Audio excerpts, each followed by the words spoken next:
Good morning और राम राम सबको। आज है इतवार और मैं जा रहा हूँ बाइक सर्विस करवाने।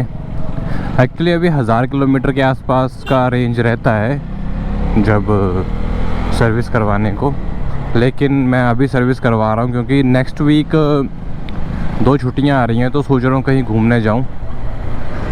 तो मेरे को वीक के बीच में वर्किंग डेज़ में मेरे को टाइम नहीं लगता क्योंकि ऑफिस भी रहता है अपना, तो उसी वजह से अपने को टाइम नहीं मिलेगा, फिर वो दिक्कत होएगा। इसलिए अच्छा है कि पहले ही सर्विस करवा लो। तो ये मेरे पास है KTM 250 ड्यूक जेन 3। ये बाइक मैंने परचेज़ करी थी 9 अक्टूबर 2024 को। आज है 6 अप्रैल 2025 और आज मैं थर्ड सर्विस करवाने जा रहा हूँ। एक्चुअली मैंने हमेशा ही बाइक की सर्विस जो करवाई ना, वो पहले ही करवा ली, 500 600 1000 किलोमीटर पहले ही करवा ली, क्योंकि हर बार ही मेरे को कहीं ना कहीं जाने को रहता था। जैसे फर्स्ट सर्विस मैंने 300 किलोमीटर पे करवा ली थी और अभी बाइक चल गई है 8730 किलोमीटर।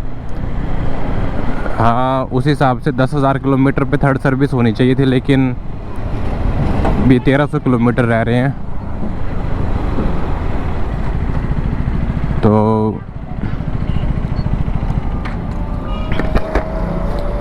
कोई बात नहीं,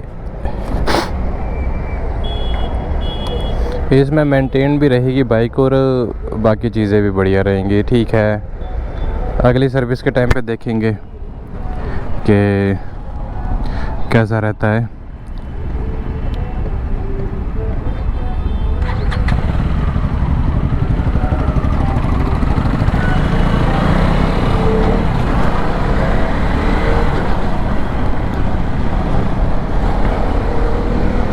तो मैं बाइक सर्विस करवाने जा रहा हूँ KTM कीर्ति नगर। और अभी एक्चुअली मैंने Bagga link KTM Bagga link Moti Nagar से बाइक परचेज़ करी है, तो उनका सर्विस सेंटर कीर्ति नगर ही है। लेकिन मेरा एक्सपीरियंस कुछ खास अच्छा नहीं रहा पिछला 2 एक्सपीरियंसेस जो सर्विसेज के, क्योंकि मुझे उसके बीच में भी बाइक को दिखाने जाना पड़ रहा है। 2 बार पहले गया हूँ, उसके बाद फिर गया हूँ, सेकंड सर्विस के बाद भी 2 बार गया हूँ मैं। तो इसलिए अब मैं लास्ट टाइम जा रहा हूँ, उसके बाद मैं कोई और सर्विस सेंटर देखूँगा जहाँ पे मेरी बाइक की सर्विस अच्छी हो सके, क्योंकि इस हिसाब से तो एक्चुअली चीज़ें बहुत सारी हैं। वो मैंने ये चीज़ देखी है कि सर्विस सेंटर वाले ना काम को सीरियसली नहीं लेते। मैकेनिक्स जो होते हैं, मेरे पास R15 थी, तो ऐसा नहीं है कि इस बाइक के साथ ही नया एक्सपीरियंस फेस कर रहा हूँ, मैं वर्स्ट एक्सपीरियंस फेस कर रहा हूँ, ऐसा नहीं है। मेरे पास R15 थी, तो वहाँ का सर्विस सेंटर का माहौल भी अच्छा नहीं था। उनके यहाँ शुरू होता था 9:30 बजे और वो 11 साढ़े 11 बजे शुरू करते थे काम, क्योंकि कभी इधर खड़े होकर गप्पे मार रहे, कभी कुछ कर रहे, कभी वर्कर लेट आ रहे, मैकेनिक्स लेट आ रहे, तो वैसा सीन चलता था वहाँ पे भी। और यहाँ पे भी सेम ही सिचुएशन है, कुछ ज़्यादा डिफरेंस है नहीं। बंदे टाइम से आ जाते हैं, लेकिन बंदे काम करना शुरू करते नहीं टाइम से।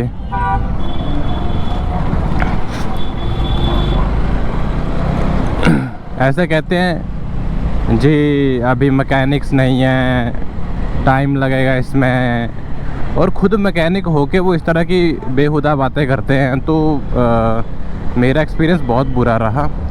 बंदे डेडिकेटेड नहीं है अपने काम को लेके, जो चीज़ मुझे बिल्कुल भी अच्छी नहीं लगी। लेकिन फिर भी मैंने सोचा कि चलो ठीक है, मैंने रिव्यूज़ में लिखा था कि हाँ मैं आखिरी बार नेक्स्ट सर्विस करवाऊँगा, अगर मैं सेटिस्फाई नहीं हुआ तो मैं नहीं आगे से सर्विस करवाने आऊँगा। हवा थोड़ी ठंडी ठंडी चल रही है, लेकिन दिल्ली में गर्मी बहुत बढ़ गई है। 38 डिग्री के अराउंड टेम्परेचर है आज का दिखा रहा है, और 37 के आसपास कल भी था। मुझे तो ये भी नहीं पता कि वो सर्विस करेंगे नहीं करेंगे, क्योंकि मैंने नेगेटिव रिव्यूज़ ज़्यादा दिए हैं पिछली बार। एक्चुअली बाइक में ना दिक्कत आ रही थी, वो हैंड ब्रेक प्रेस करके ना, ये जो lever press brake lever press करके वो पीछे की लाइट ब्लिंक नहीं कर रही थी। जो ब्लिंक करती है ना, तो पीछे वाले बंदे को पता नहीं चलेगा कि मैं ब्रेक लगा रहा हूँ कि नहीं लगा रहा हूँ। ठीक है, एमरजेंसी में कई बार हम वैसे कर देते हैं ना कि अगली ब्रेक ही दबा देते हैं ना, तो उसी वजह से 8:50 के आसपास पहुंचा था वहाँ पे। और एक तो मैं ऑफिस जाना था मेरे को, लेकिन पहले मैं गया सर्विस सेंटर, तो मेरे को 50 किलोमीटर ही हो जाता है फिर सर्विस सेंटर से ऑफिस। तो 9 बजे के आसपास पूरा जॉब कार्ड डिटेल्स वगैरह उन्होंने फिल कर ली, मैंने प्रॉब्लम बता दी, उन्होंने सुन ली। कह रहे नहीं 2-3 घंटे लग जाएंगे। तो मैंने बोला शुरू तो करो कम से कम। नहीं, अभी हमारी मीटिंग है, ये है वो है। 9:45 बजे के आसपास कोई विजय नाम का मैकेनिक था, वो आया और उसने शुरू करा और मात्र 10 से 15 मिनट लगे। यहाँ पे खोला था उसने और यहाँ पे एक वायर सी डाली थी, छोटी सी थी, 300-400 रुपये की, वो डाली और कह रहा लो जी होगी गाड़ी ठीक है।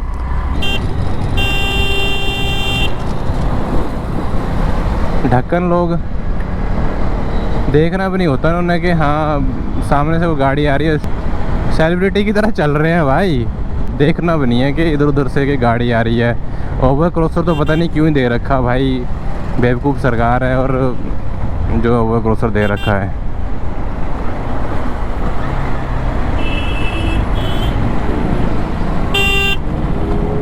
अबे क्या ढक्कन आदमी है भाई, इंडिकेटर देने को प्राण निकल रहे इसके।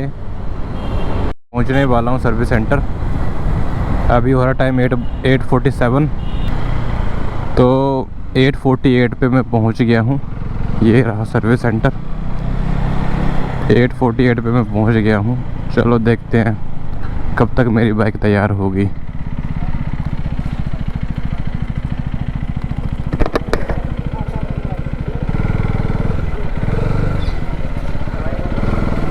अच्छा, एक बाइक और रखी है पहले।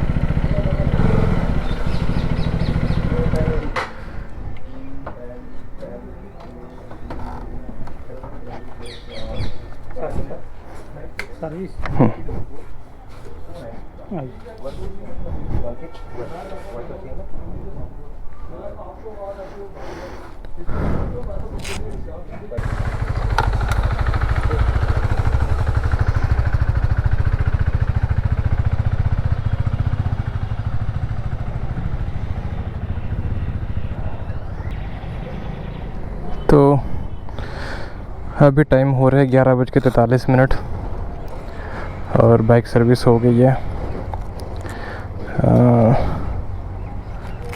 मेरा टोटल बिल बना है 2747 और सही था, एक्सपीरियंस तो सही था। तो अभी चलते हैं। नॉर्मल इंजन ऑयल फिल्टर वगैरह चेंज हुआ है और जो नई चीज़ हुई है वो थ्रोटल बॉडी क्लीनिंग हुई है। जैसे सेल्फ स्टार्ट करता था कोल्ड स्टार्ट में तो बाइक बंद होती थी, तो मेरे को लगा कि स्पार्क प्लग में दिक्कत होगी। या मैंने ओखला वाले सर्विस सेंटर में बात करी थी तो उन्होंने बोला था कि बहुत दूर पड़ेगा। एक्चुअली मैं बुराड़ी रहता हूँ तो बहुत दूर पड़ेगा, आप आस-पास वाला देख लो कोई।